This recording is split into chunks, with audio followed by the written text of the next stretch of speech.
Him as a great guy with a wife and 2 children. I'm sure, said the neighbor. He fought to the end. The pilot of American 11, the first plane to hit the World Trade Center, was John Oganowski, 52, of Massachusetts. And there are more, of course, many, too many more. The airlines are not releasing complete passenger manifests yet, citing security reasons. We'll be hearing a lot more of those names tomorrow. Peter? Thanks, Lynn, very much.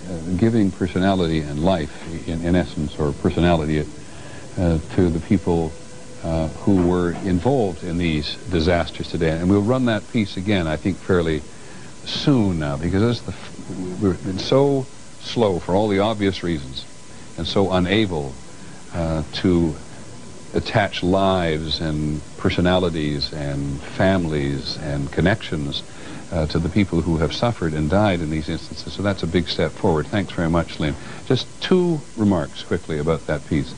There was a lot of focus there on Dennis Potvin, who goalkeeper in that game there for Colorado at the moment, and it was not Dennis Potvin, even though you saw a lot of him and his jersey there.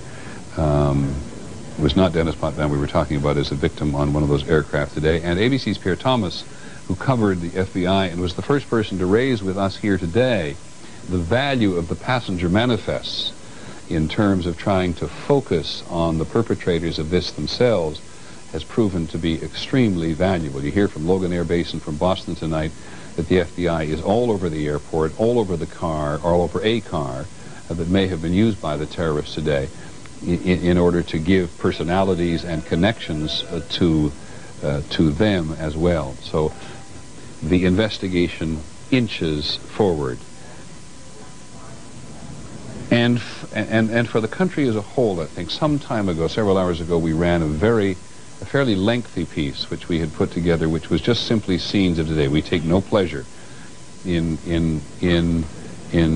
reviewing these scenes for you time and again, except trying to get you closer to the reality of what has actually been happening on the ground. But this has been one of those days when news agencies share information. It's a competitive world, but we have shared information today, giving each other access to material which has helped the country get closer to what has happened. And this is the most recent piece that we get courtesy of CNN, yet one more angle on the attack on the Trade Center today.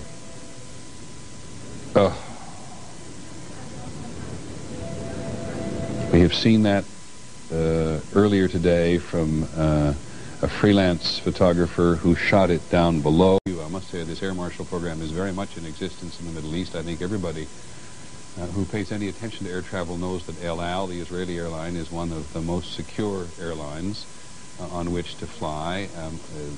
Other airlines of Arab nations at various stages have certainly had armed security on board. I once flew on a Royal Jordanian aircraft from Jordan to Beirut, which is only 50 minutes away.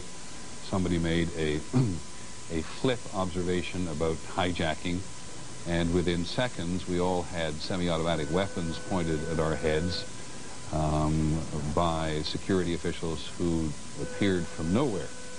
So in various parts of the world, so certainly true on Soviet and subsequently perhaps on Russian airlines, security is present or not present, depending on the mindset of the government in question at the time. But there's always been something of a feeling that the risk to passengers was huge if there was going to be a gunfight on board an aircraft involving terrorists, hijackers, and an otherwise innocent traveling public. So it's been a fairly controversial program almost since the beginning. I want to talk now to our principal aviation analyst, John Nance. We've talked to John several times today. Remind me, John, you're also in Seattle, right? Now, where are you? That's correct. Tacoma, actually. You're in Tacoma, Washington, which I think is your home, as I recall. And I've seen subsequent reporting today which confirms that which you were so eloquent about this morning, or so particular about this morning, that it is not very difficult to fly a 757 or a 767, or at least on the short-term basis to get an aircraft directed where you want it to do, even if you're a rank amateur. Can you go through that again for us? Yes. I missed the last part of the question. Well, just how, Peter, I'm sorry. I apologize, windy question, but that it is possible, without a great deal of experience, to get a 757 or a 767 to go where you want it to go, even if you're an amateur, if you're going to go a short distance, that these are basically easy and similar aircraft to fly. Once it's in the air, that's correct. However, when you take a look at the picture of the 767 going into the building there in the World Trade Center, Peter, what you see is an aircraft that's in a bank that's being manipulated rather deftly to get it right on target. And the fact that we had both these airplanes hit on target suggests to me that we had fairly experienced pilots of one sort or another in that terrorist group at the controls of that airplane. But is it possible that they could be more amateurish and just guiding it maybe with the experience only in a single-engine aircraft? Yes, it is within the realm of possibility. I think I heard one airline captain say today that with 3 or 4 months experience only, you could actually get a license which would qualify you to fly one of these aircraft, or at least, as he said, it's very, very easy to aim the plane. It is, if you've had some experience on the controls. It does not feel like a small single-engine aircraft, so there is a bit of a difference there. But I think what I would come back to is this, that if somebody were planning to do this, and obviously somebody planned very well, they're not going to want to take a chance that maybe somebody isn't going to, the person at the controls that they put there, their terrorist, is not going to hit the building. They're going to want some training, and that's where I think we can probably follow that string. There's something else that, if you don't mind, I'd like to talk about that you brought up a little while ago, and I thought it was very interesting. You're talking about Flight 93 and the question about why it went down there in Pennsylvania and that we don't know the cause, and the fact that, of course, the government says, the military says tonight that they did not shoot it down. There are still two possibilities, and we don't really have a clear track on this. One, the Associated Press reported several hours ago that in one of the cell phone calls from that airplane, from a passenger, the passenger was talking about the circumstances of the hijacking, and at a certain point he said, wait a minute, there's a puff of smoke out on one of the wings, or a puff of white smoke, and then he said, we're going down. Exactly what sequence that's in, I don't know, but apparently that call was made to a 911 center, and I assume that we'll be able to get that later on. Now, if that's true, that's a very great puzzle, Peter, because there is nothing that you can do in the cockpit that's going to create a puff of smoke on the wing, and that raises the possibility of some outside force, i.e. a fighter shooting at it. By the same token, we have this as the only one of the 4 airplanes that made a sudden turn and requested a change in direction. The other 3, according to Lisa, we don't have any information that they made any request of air traffic control. The 4th one did. And that would indicate possibly, it could have been one of the hijackers, but it indicates possibly that one of the pilots was allowed to stay functional long enough to agree to take the plane back to Washington. He would not have had any idea what they were going to do or wherever it was headed. And that at some point in time, that still remaining pilot or pilots got into a fight, and that could have led, very much as in Egypt Air, to a tussle in the cockpit which lost control. So we've got really a dichotomy. Just remind people about Egypt Air. There's a long debate about whether Egypt Air crashed as the willful act of a pilot. Was there a struggle on board with the Egyptian pilot trying to force the aircraft down, other people trying to resist? It is possible that in every instance today there was a struggle in the cockpit before someone got their hands on the controls and went directly for their targets. And I think I'm not only echoing my own feelings, but also that of the NTSB when I say that the Egyptian government, to the contrary notwithstanding, there really is no other scenario whatsoever that fits the Egypt Air disaster of over a year ago, except that the first officer intended to put that airplane into the water, and ultimately, despite the efforts of the captain to stop him, succeeded. Now, in terms of access to the cockpit today, it is, we all get on airplanes and we go over, and we now know that in this age, the cockpit door is always locked. The stewardess goes up and has a code, knocks 2 or 3 times, or whatever she does, sometimes has a punch-in security code in order to get the door open. Not difficult to bust through that door, though, if you're determined enough. No, it isn't difficult, Peter, and the reason that it isn't is because if we made that door too sturdy and we ended up with a rapid decompression, would cause structural problems to the airplane. As a matter of fact, in some of the doors in some of the aircraft, like 737s, there are actually pressure blowout panels on the door that would respond to a pressure change. And those could be, in certain circumstances, removed more easily than we'd like. You can't put a bank vault door up there. Part of the problem is simply the pressure vessel of the aircraft. So a determined individual is going to be able to get through that door. And we've had 2 instances, as a matter of fact, in the past number of years where big, burly people, both of them deranged in one form or another, broke through just with the force of their own body. I think both of those instances were in 737s. John, you have worked so many investigations for us over the years, and you have the added advantage that few people do of being a commercial airline pilot and know what it's like in the cockpit.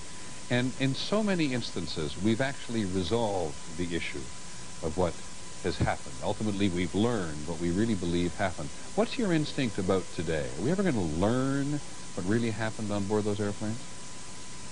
Peter, I think we will, at least in 2 of the 4 cases. I think the one in Pennsylvania is going to yield the voice recorder and the cockpit, or rather the cockpit voice recorder and the flight data recorder rather easily, given the confined condition of the crash site. I think because of the Pentagon situation, we will find those recorders as well. There is so much debris on the World Trade Center site. It's going to be very difficult. It's going to be simply fortuitous if those recorders are recovered anytime soon. I think eventually they will be, but probably not soon.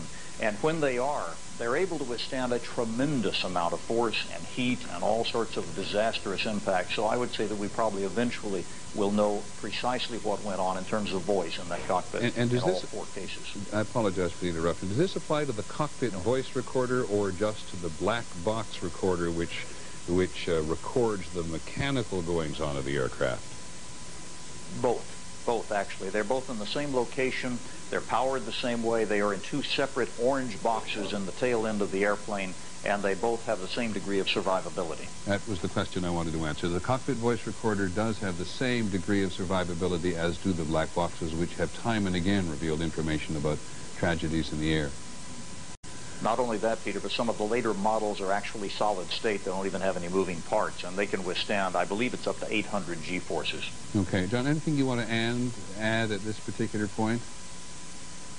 Well, I guess one thing that's probably a little bit out of the area of expertise, but just to echo some of the other things that have been said today, this is an attack on the United States, but it's also an attack on humanity. I feel this very greatly in several different veins, not only as a citizen, but as an Air Force officer, a reservist, and certainly as a member of the airline community, which has been so sorely represented in this fiasco. And I guess one other thing, if you'll permit me, Peter, and that was about the comments that we've made in regard to security.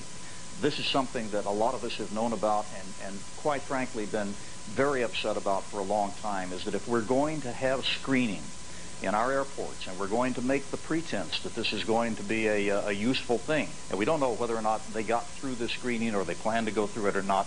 We don't know whether there was a failure or if this is simply the system. But we need to have federal employees, in my opinion, not scattered bunches of employees working for different airlines who are paying bottom dollar. We need a standardized, well-trained federal force of people. If we're going to do it, we need to standardize it nationwide. And this has really been, and I'm sorry, but I have to use the word, an absurd excuse for a system for a long time. That's without reference to whether or not that had anything to do with today's terrorist attacks. In other words, whether people got past that system or not. John Nance, thank you very much. It is very difficult. Thank you very much, John. It is just simply difficult and very much out of the ordinary for commentators, analysts, reporters to step outside the roles they have to and do on occasions like this. And I think John Nance speaks for a great many people who are covering this story today or having to analyze the various dimensions of it. You want to stand outside it and be a human being for just a moment and say what you feel about this, and our jobs do tend to mitigate against that. Now, we've some other elements of the country that we want to pick up. But first, I want to go downtown to Bill Blakemore, downtown New York, I mean, where Bill is still there. Bill, just bring us up to date on the latest that you know. Well, Peter, we're finally beginning to see a great deal of movement with the search and rescue operations. There's been an enormous amount of traffic going past us here. Here's another ambulance coming out. We've seen heavy machinery moving in and out. They're beginning to move some of the rubble around the periphery of the base of the trade towers. And there's a little bit of good news. Mayor Giuliani has said that they pulled 2 Port Authority police officers alive from the rubble. That was a short while ago. But that's around the edges of the base of the trade towers. We can also see that there's still a fair amount of smoke and heat coming from what was left of the base of the trade towers themselves, and they're still trying to cool that down. It'll be morning before they can get any closer to that. We've been watching a number of the rescue workers moving past us here, some of them looking completely exhausted and covered with dust. One was telling a small